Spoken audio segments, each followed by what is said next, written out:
Welcome to Coleman Report Live, first Monday edition. I'm Bob Coleman, and we're talking Main Street in 2023. I should have put those together. And the small business lenders who help it grow. We're with Lance Sexton and Lance Sexton. Don't ask me how that happened, but John, we have two of Lance today. John, good to see you. Happy New Year. Haven't seen you in a while. Thank you. It's been a while. Let's start with you, John. Anything interesting in Washington these days? Well, for me, the interesting thing was I was paying very close attention to the comments on the proposed SBA regulation involving the moratorium, involving the just everything involved in that rule, and reading them. I know it's come to an end. I wish I had checked. I should have checked to see just how many there were. Upwards of 100 the last time I looked. Right. Not all of them, but the vast majority of the comments were critical of SBA's proposals. Pretty much, not every letter was critical of every proposal, but the letters were critical of, when you read them as a whole, they were critical of all the proposals. Some focused on one, some focused on another. And here, I'm sorry, John, to be clear, we're talking about the SBLC expansion? Okay. Yes. But there was, and I get caught up in the terminology, and Lance, you'll probably be better, the terminology than me, but they're also talking about the authorization memo, and I know that's probably the wrong way to put it, but I was surprised at how many commenters focused on that. Does that surprise you? Because that was almost universal. Criticism is probably the wrong word, but the consensus there was that's a necessary part of the process, and better with it than without it. Yeah, the SBA loan authorization has always been, I've called it the Bible of closing an SBA loan, but it's always been the point for point in what information you need to have, what things you need to do to protect or guarantee. And I'm not surprised that everybody is certainly opposed because, they did talk about doing away with it. And, the SBA loan authorization is what we as participant lenders use to properly close and service the SBA loan. It's the basis of everything we do in regards to an SBA loan. So I'm not surprised that there was a lot of negative feedback on that being changed. John or Lance, do either of you know why that came up to be on the table to be abolished? From what I read part of the rule, it just seems the SBA is trying to streamline the process. And that was one of the things they chose to eliminate, in order to streamline. Was there any support for that in the comments? I didn't see any support at all, and I didn't read every comment letter. No, of course not. But every comment letter that I read was opposed to that. I was surprised because obviously I was thinking that the SBLC and the moratorium was the more exciting part of the rule, but I was just surprised at the drumbeat of cautionary comments to SBSC and FBA rather, and I was impressed by several servicing organizations, several servicing groups, who my experience has been don't sort of jump out in front on a lot of issues. Wrote comment letters about this, sort of sounding a note of caution. Definite note of caution. Taking a step back, are those comments, is it worthwhile exercise to participate in the comment process, John? I think it is. I think judging from just a couple of things. One, I know from covering NCUA, I know that organization listens or reads, considers the comments very carefully and has made significant changes to its regulations based on comments. I think the SBA does the same as well. Very good. Lance, the comment period ended, Friday, John, or today? It's ended. There was Lance, 6, I think it was Friday, yes. Lance, how long will it take before SBA puts that all together, I think, and issues the final rule? You didn't want to ask an easy question, Bob. That's, Well, you get paid the big bucks, Lance. I think they're going to move fairly quickly because there's a lot of anticipation for the release of the SOP 5010. So I mean, I'm very hopeful that they will move quickly reviewing the comments and making the appropriate changes. But in terms of time frame, Bob, I really don't know. I hope it's quick. John, any 30 days maybe? Do you have a sense? I asked this question to SBA, so at least. Very good. But their answer is there is absolutely no time limit on approval of a rule. They can take 30 days. They can take 130 days. It's up to them. I said that they pay careful attention to these, and I mean that. But the other thing that sort of to balance this out is, one has to remember that this, at least the SBLC proposal, was announced by the vice president. And that means, and even before that, it was discussed by the administration. So this has very high level support. That's one comment. It might not show up in a letter. It didn't show up in the letter. The president, vice president did not write comment letters, but that has to be considered as sort of a quiet comment letter that's there, to weigh against all of the others, or weigh with all of the others. John, who else is supporting the expansion of SBLC licenses? I think people who have been, if you're a fintech, there have been a number and a number of groups that are advocating wider, more open access to capital supported this. But there weren't a lot of voices that supported it. There were, their comments might prove to be very influential, but right now, just in terms of numbers, on every point, most of the commenters were opposed to this. Yeah, interesting. Well, which brings us to the committee. We now have a speaker of the House? I made a snarky comment Friday, John, that they were going to resolve it because they wanted to move into new offices. Well, that happened. Who becomes the new House chair? We came out and said it was going to be Lukenmeyer, and we got called to the principal's office on that one because that's not going to happen. I guess he's going to go to the Financial Services, which is the old banking, House banking committee, which is much more prestigious, and you can do more work in there. Obviously, being a small business owner, that's good for us because his roots, he's a passionate pro SBA guy. Any idea, John? I have no idea at this point, no. You're smarter than me. We went on a limb. I don't want to go out on a limb, but I do want to mention one other thing with regard to the rule, with regard to SBLCs.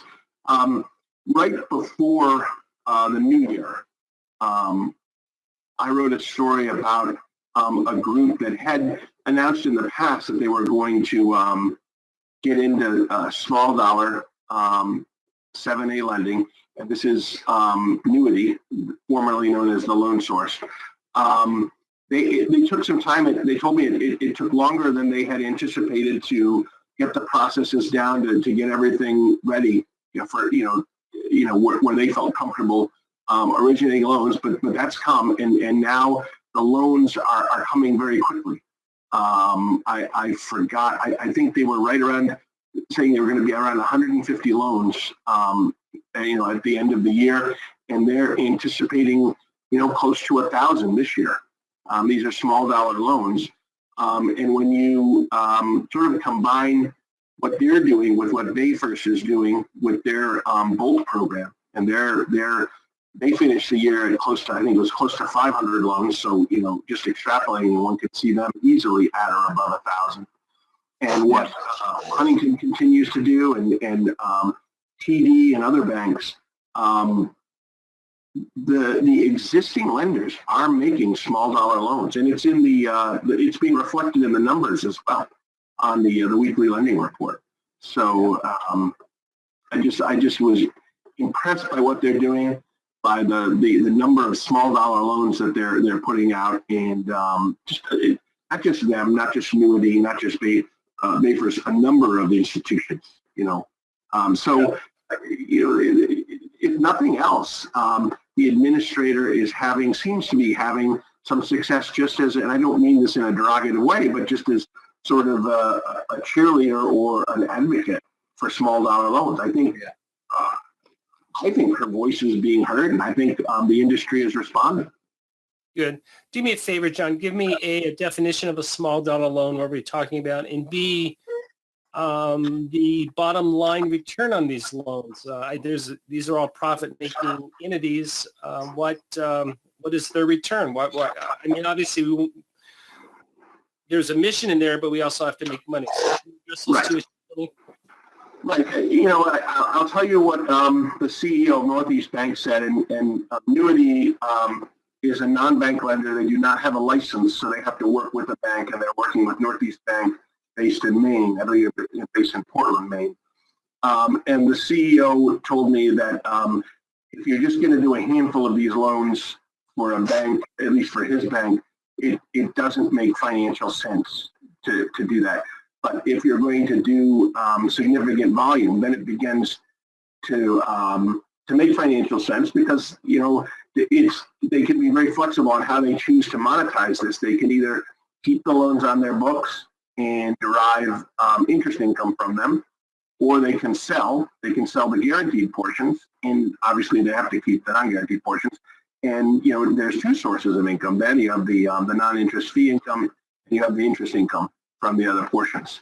And when you're talking about 1,000 loans a year, then I think it begins to make sense. So small loans begin to make a lot of sense as a line of business when you do it in volume. It also makes sense if it's not a line of business, just as a bank, just because it's a customer, and maybe it's a customer you want to keep, and you see good things in the future. So even if you do 7 or 8, there's benefit that way. Lance, you've been an advocate of these smaller loans. How much can a lender charge? And I'm sorry, John. I'm not going to let you off the hook. Define a smaller loan for me. What type of dollar amount are we talking about? Well, a lot of people are talking about 150,000 and below, and when and they're running up and down the scale. I think when I talked to Newity, they said their smallest loan was 12,000, and I asked them how many.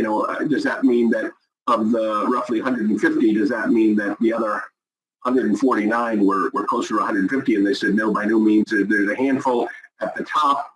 And the rest just run the spectrum, that $150,000 spectrum, or line staircase. Go ahead, Lance. I was just going to say, part of the thing about the smaller loans is they do allow for a more significant interest rate. Your $25,000 and less loan. The rates on those particular loans can be in the 11-12% range. And same thing with your 25 to 50. The smaller loans allow you to charge more than SBA's previous prime plus 3. They can charge a higher rate, 4.25 or 5.25 over prime. So it does allow for a higher yield on those small loans. Part of the reason I like the small loans, guys, is it helps build diversity in your portfolio. When you're trying to spread risk in your portfolio, having I've always said this, for every $2 million plus loan, you ought to have a $50,000 or $100,000 loan in your portfolio as well. It helps to diversify your portfolio. It helps to spread risk, and you can create a higher yield on the small business loans with the rates that SBA allows you to charge. And also, the secondary market will reward you. You're going to get a higher premium for 10 $100,000 loans than one $1 million loan. So that's also in play. Hey, John, I want to just finish up with this. Us out here in the hinterlands, the wild week. What is your sense being inside the Beltway of what happened? And I just big picture. Is this a blip? is it just interesting, or is this a phenomena that is going to impact legislation for the next 2 years? Easy question. In terms of legislation for the next 2 years, we can go back and look at the other times that Congress was sort of deadlocked with one body in control of one party, or controlled by one party, and the other House controlled by the other party. Not a lot of presidents have been able to navigate that successfully. Not a lot of speakers have been able to navigate that successfully. It's a question of how well sort of the Republicans, now that the ruckus is over and leadership is being determined, how well they can work together, and they say they can work fine together. They at other places they have an agenda that's sort of confrontational, or at least it runs smack into the other party and different philosophies, but that's not the case in small business. Right. I sort of anticipate things picking up there. It'll be very interesting. One of the things to see what's done with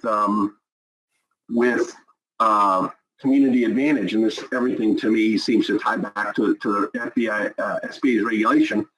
SBA in there sort of took a veiled shot in that regulation of the community advantage program, saying just historically it hasn't gone far enough in doing what it's supposed to do. But you have the chairman of the Senate Small Business Committee, who I believe is coming back. At least I believe he's coming back, Senator Cardin, who really likes that program and who has a bill in Congress to make it permanent. Yeah. And I can't see why any of the Republicans would oppose that. They like the program too. So it will be interesting to see. You might have a situation where the only entity that has any reservations about that is the agency itself in Washington, but they don't get a say in legislation. So it's very true. Good insights. Thank you very much. Lance, I'm going to give you the final say. I just want to do a summary of your webinar last week and just give us one or two takeaways that you need to hammer home on managing your loan portfolios in 2023. Well, I think that is so critical, Bob, to do a thorough file review of all the SBA loans in your portfolio. Now is the time to conduct that. You don't want to wait until you have problems before you do a file review and determine that all the documentation is proper. We also, as lending institutions, need to understand the utilization of workout plans, deferments, restructuring SBA loans going forward. Again, with the huge interest rate increases on a percentage basis, a lot of small businesses are going to struggle with their payments. So figuring out ways to keep them performing is critically important. And then finally, Bob, if they can't perform, we need to know how to get the guarantee purchase. So understanding the guarantee purchase process is critical. And this all floats back to something John was talking about in the very beginning. We were talking about the SBA loan authorization. Well, you know what? Nice, when I'm doing a guarantee purchase, guys, the SBA loan authorization is the very first thing I look at in gathering information, understanding what needs to be there. It's a critical document in closing the loan. It's a critical document in servicing the loan. And when it comes to guarantee purchase, you need to understand the SBA loan authorization. So great, nice way to wrap up. Well, Lance, it was enjoyable. right on that, because I'm sorry to extend it, but that was the interesting thing. You would think that all kinds of lenders, banks, credit unions, all kinds of SBA lenders would jump on any effort to streamline the process. But as the letters and people I've talked to made clear, they're afraid that that's one step too far. That might streamline the process, but there will be more problems at the back end, because SBA will find that you missed a step somewhere. And it's that authorization that keeps people on the right path from missing a step. John, it's just like the unilateral authority matrix in servicing. There are servicing actions that we as lenders can do without getting SBA approval. But in some cases, lenders are somewhat afraid to do some of the unilateral actions because they're concerned about what's going to happen come guaranteed purchase time. Yes. Thank you for joining us today for Coleman Report Live and for supporting America's Main Street, one entrepreneur at a time. Thank you, gentlemen.